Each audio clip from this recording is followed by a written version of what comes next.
by Helen Keller. Read by Maria User in London, England. Chapter 4. The most important day I remember in all my life is the one in which my teacher, Anne Mansfield Sullivan, came to me. I am filled with wonder when I consider the immeasurable contrast between the two lives which it connects. It was the 3rd of March, 1887, 3 months before I was 7 years old. On the afternoon of that eventful day, I stood on the porch, dumb, expectant. I guessed vaguely from my mother's signs, and from her hurrying to and fro in the house, that something unusual was about to happen. So I went to the door and waited on the steps. The afternoon sun penetrated the mass of honeysuckle that covered the porch and fell on my upturned face. My fingers lingered almost unconsciously on the familiar leaves and blossoms which had just come forth to greet the sweet southern spring. I did not know that the future held of marvel or surprise for me. Anger and bitterness had preyed on me continually for weeks, and a deep languor had succeeded this passionate struggle.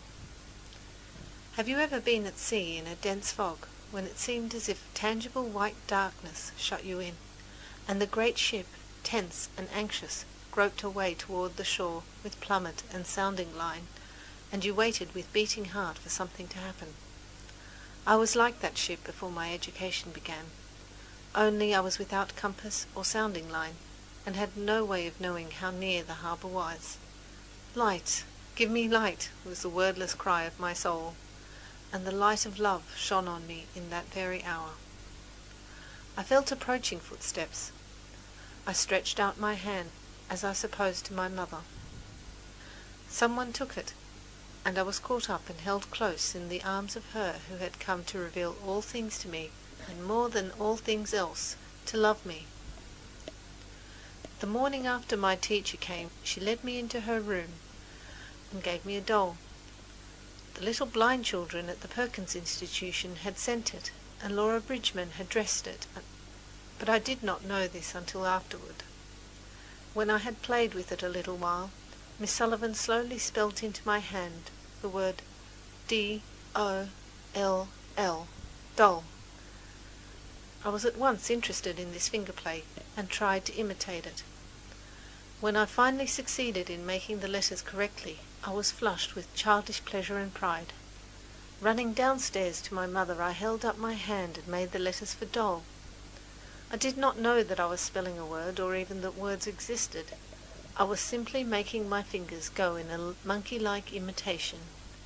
In the days that followed, I learned to spell, in this uncomprehending way, a great many words, among them pin, hat, cup, and a few verbs like sit, stand, and walk. But my teacher had been with me several weeks before I understood that everything has a name. One day, while I was playing with my new doll, Miss Sullivan put my big rag doll into my lap, also, spelled D-O-L-L, and tried to make me understand that doll applied to both. Earlier in the day we had had a tussle over the words mug and water. Miss Sullivan had tried to impress upon me that M-U-G is mug, and that W-A-T-E-R is water, but I persisted in confounding the two. In despair she dropped the subject for the time, only to renew it at the first opportunity. I became impatient at her repeated attempts, and, seizing the new doll, I dashed it upon the floor. I was keenly delighted when I felt the fragments of the broken doll at my feet. Neither sorrow nor regret followed my passionate outburst. I had not loved the doll. In the still, dark world in which I lived, there was no strong sentiment or tenderness. I felt my teacher sweep the fragments to one side of the hearth, and I had a sense of satisfaction that the cause of my discomfort was removed. She brought me my hat, and I knew I was going outside into the warm sunshine. This thought, if a wordless sensation may be called a thought, made me hop and skip with pleasure. We walked down the path to the well house, attracted by the fragrance of the honeysuckle with which it was covered. Someone was drawing water, and my teacher placed my hand under the spout. As the cool stream gushed over one hand, she spelt into the other the word water, first slowly, then rapidly. I stood still, my whole attention fixed upon the motions of her fingers. Suddenly I felt a misty consciousness, as of something forgotten, a thrill of returning thought, and somehow the mystery of language was revealed to me. I knew then that W-A-T-E-R meant the wonderful cool something that was flowing over my hand. That living world awakened my soul, gave it light, hope, joy, set it free. There were barriers still, it is true, but barriers could in time be swept away. I left the well house eager to learn. Everything had a name, and each name gave birth to a new thought. As we returned to the house, every object which I touched seemed to quiver with life.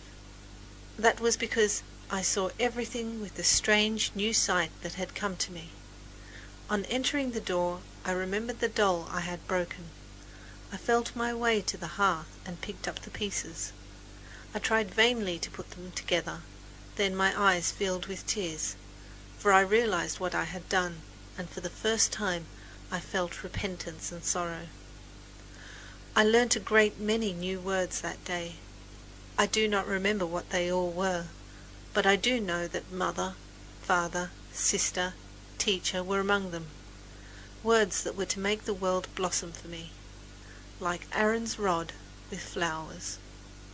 It would have been difficult to find a happier child than I was as I lay in my crib at the close of that eventful day and lived over the joys it had brought me, and for the first time longed for a new day to come.